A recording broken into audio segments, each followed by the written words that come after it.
এই জীবন আর আমি রাখবই না।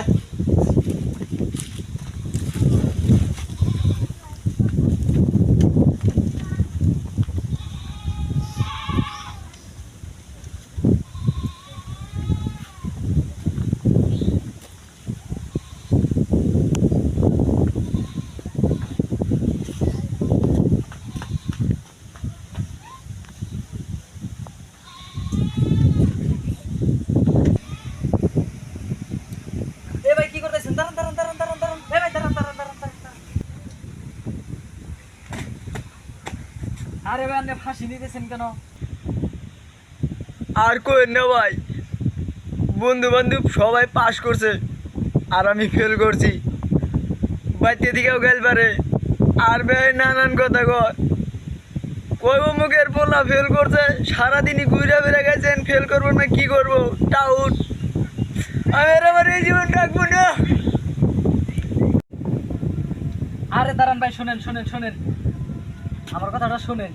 না, আমি আজকে কার কথা শুনবো না, আমি আজকে মরমুই। আরে ভাই শোনেন, আমার কথাটা শোনেন, দাঁড়ান শোনেন শোনেন। বলেন।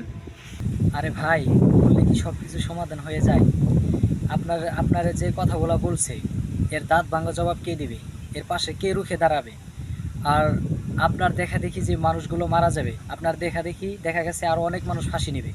তো এগুলা কি আসলে ভালো হইতেছে? আপনি এমন কাজ করুন সমাজে যে আপনার দেখা দেখি যেন ভালো একটা কাজ হয়, মানে উন্নয়ন হয়, আপনার দেখা দেখি ভালো হবে। আর ভাই আরেকটা বিষয় হচ্ছে কি, ভাগ্য কিন্তু আপনার হাতে না। আল্লাহ চাইছেন বিদায় কিন্তু আপনি ফেলটা করছেন। আল্লাহ চাইলে কিন্তু আপনি পাসটা করতে পারতেন। আর ভাগ্য যেহেতু বিশ্বাস করেন, তাহলে আর ফাঁসি নেওয়ার কোনো কথা নাই।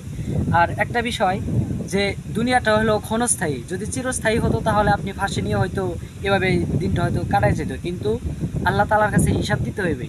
আর আপনি যে ফাঁসিটা নিতেছেন, দুনিয়াতে তো জানাজার করা হবেই না, আর মুসলমানের ক্ষেত্রে তো জানাজার না হলে তো তার কোনো জান্নাত নেই। আপনি দেখা গেছে যে আপনার দ্বারা এই দুনিয়াতেও দেখা গেছে যে একটা খারাপ একটা কাজ হয়ে রইল, আপনি এই সমাজের ক্ষেত্রে একটা ছবির মতো আঁকড়ে রাখতেন বা ধরে রাখলেন।